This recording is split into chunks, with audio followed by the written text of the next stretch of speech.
Hello viewers, उम्मीद है आप सब खैरियत से होंगे। आज हम इलेक्ट्रोकेमिस्ट्री ऑक्सीडेशन स्टेट की कुछ एग्जांपल्स करते हैं। सबसे पहले बच्चे हम ये देखते हैं कि ऑक्सीडेशन स्टेट्स की कितनी टाइप्स होती हैं। तो ऑक्सीडेशन स्टेट की 2 टाइप्स होती हैं। पहले फिक्स ऑक्सीडेशन स्टेट और multiple oxidation state. Fix oxidation state क्या होती है? Such compounds having fixed oxidation numbers, जिसमें एलिमेंट्स या एटम के फिक्स ऑक्सीडेशन नंबर्स होते हैं। लाइक यूजुअली ये किस टाइप के कंपाउंड्स होते हैं? बाइनरी कंपाउंड्स होते हैं। ये 2 तरह के एटम से मिलकर बनने वाले कंपाउंड्स होते हैं। एग्जांपल्स हम इनके देखते हैं। किस टाइप की एग्जांपल्स हैं, हम लोग इनको अच्छे से एग्जांपल से समझते हैं। मिसाल के तौर पे बच्चों, जैसे HCl, लुक एट इट। यहाँ पे ये फिक्स ऑक्सीडेशन स्टेट वाला H और ये -1, ठीक है, हेलोजन जिसका -1 और हाइड्रोजन जो +1 के फिक्स ऑक्सीडेशन स्टेट पे होता है। Water, look at it, water OH, look at it बच्चों, हाइड्रोजन +1 और ये +1, दोनों +1 +1 +1, तो ये -2 के फिक्स ऑक्सीडेशन स्टेट पे। फिक्स ऑक्सीडेशन स्टेट की हम कुछ और एग्जांपल्स देखते हैं, like ammonia NH3, this is the ammonia. अब देखें बच्चों, ये 1 +1, ये 2 +1 और ये 3 +1 मीन्स डेट -3। तो यहाँ पे भी क्या है, ये फिक्स ऑक्सीडेशन नंबर पे है। तो हमेशा फिक्स ऑक्सीडेशन नंबर को निकालना बहुत आसान होता है। और लाइक बच्चे, इसके अलावा हम एग्जाम्पल ले लेते हैं HBr की, +1 -1, तो एक्स्ट्रा। फिक्स ऑक्सीडेशन स्टेट में क्या होता है बच्चों कि उनमें एलिमेंट्स या एटम्स की ऑक्सीडेशन स्टेट चेंज नहीं होती, एक फिक्स होती है और वो निकालना बहुत आसान होता है। कुछ ऐसे कंपाउंड्स होते हैं। नेक्स्ट हम देखते हैं compounds in which elements has multiple oxidation states। अब हम ऐसे कंपाउंड्स देखते हैं जिसमें एलिमेंट्स की मल्टीपल ऑक्सीडेशन स्टेट्स होंगी। मिसाल के तौर पे बच्चों, पहली एग्जांपल लेते हैं H2SO4। पहली एग्जांपल लेते हैं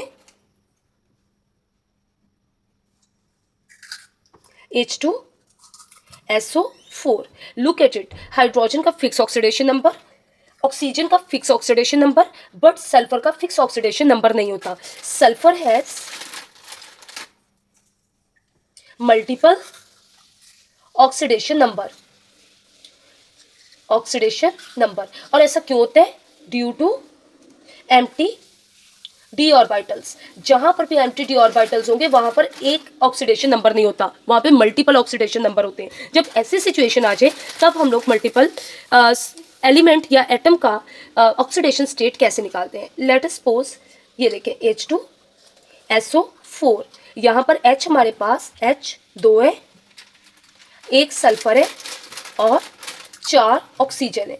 इनको ऐसे लिख के ना 0 के बराबर कर दिया जाता है। हमें पता है H की ऑक्सीडेशन स्टेट क्या होती है? +1, ठीक है। इस हाइड्रोजन की भी +1। सल्फर की ऑक्सीडेशन स्टेट हमें नहीं पता due to presence of empty d orbitals. 4 और ऑक्सीजन की हमें बहुत अच्छे से ऑक्सीडेशन स्टेट पता है जो कि फिक्स होती है -2 +2 plus sulphur as it is +-8 0 S -8 में से 2 के -6 which is equal to 0।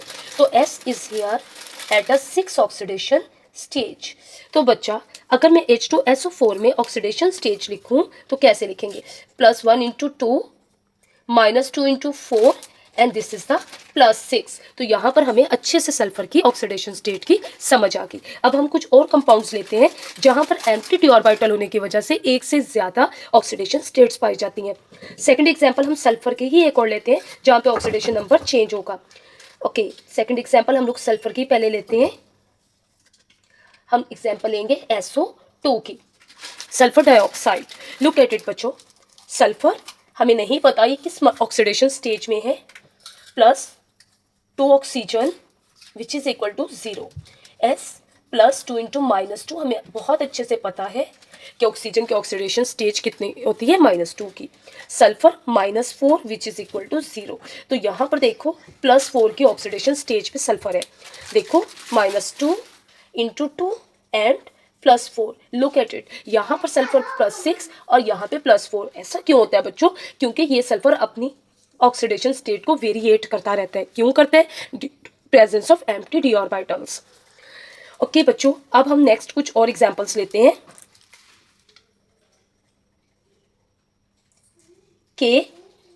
KMnO4। बच्चों K की फिक्स ऑक्सीडेशन स्टेज होती है +1 की, ऑक्सीजन की फिक्स ऑक्सीडेशन स्टेज होती है -2 की, लेकिन मैग्नीज इसमें डी ऑर्बिटल होने की वजह से इसकी फिक्स ऑक्सीडेशन स्टेज नहीं है। तो अगर कोई एक ऐसा एटम किसी कंपाउंड के अंदर पाया जाए जिसकी फिक्स ऑक्सीडेशन स्टेज नहीं है तो कैसे निकालेंगे? सिंपल वही रूल मेथड अप्लाई करके जो हम करते आ रहे हैं। लुक एट इट, 4 ऑक्सीजन और O ऑक्सीजन। ओके पहले हम पोटाशियम +1, मैग्नीज हमें नहीं पता, 4 into -2 which is equal to 0, +1 plus Mn, look at it, -8 which is equal to 0, Mn -7 which is equal to 0। तो मैग्नीज का क्या नंबर निकला? +7। अब देखो हम लोग आसानी से इस चीज़ को निकाल चुके हैं। पोटाशियम की अगर मैं बात करूँ +1, ऑक्सीजन की फिक्स -2, कितने एटम्स जुड़े हुए हैं? 4, और मैग्नीज की क्या ऑक्सीडेशन नंबर आया? +7। तो इस तरीके से बच्चों हम लोग मल्टीपल ऑक्सीडेशन स्टेज का नंबर निकालते हैं। पोटाशियम क्रोमेट की एग्जांपल लेते हैं हम। Example of potassium chromate. देखिए इसका फिक्स ऑक्सीडेशन नंबर, इसका भी फिक्स ऑक्सीडेशन नंबर। ये ट्रांजिशन एलिमेंट, इसका कभी भी फिक्स ऑक्सीडेशन स्टेज नहीं होगा। वजह क्या है? क्योंकि इसमें डी ऑर्बिटल पाए जाते हैं। तो इसका ऑक्सीडेशन नंबर कैसे निकालें?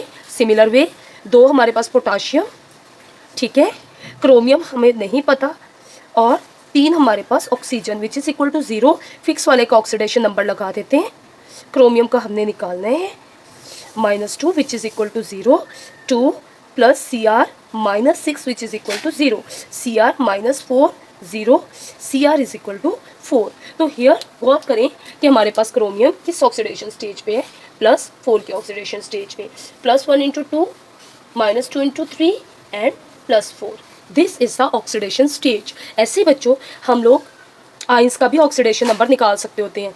आइंस का ऑक्सीडेशन नंबर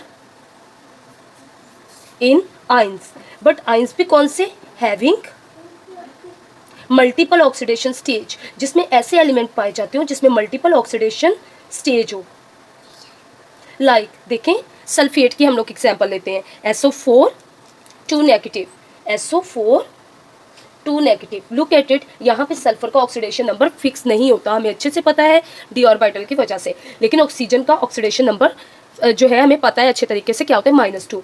बच्चों आइंस का ऑक्सीडेशन नंबर निकालने के लिए हमें क्या करना पड़ता है? सल्फर एज इट इज ही हम लिखेंगे। देखो ऑक्सीजन कितने हैं? 4। इस बार ना बच्चों इसको 0 के इक्वल नहीं करना, आपने जो चार्ज का नंबर होता है उसके बराबर करना है। देखो ये -2 का चार्ज है तो -2 के बराबर कर देंगे। S4 into -2 which is equal to -2, S -8 which is equal to -2, S8 इस तरफ ले जाते हैं, माइनस है तो प्लस आ जाएगा 2। तो sulphur is here +6 oxidation stage. तो हम आइंस का भी ऑक्सीडेशन नंबर निकाल सकते हैं। होप सो आपको यहाँ तक ये आर्टिकल बिल्कुल क्लियर होगा। इंशाल्लाह इसी टाइप की इंटरेस्टिंग वीडियोस के लिए और नॉलेज को गेन करने के लिए मेरे चैनल के साथ जुड़े रहें और इसको लाइक और सब्सक्राइब ज़रूर करें। Thank you so much.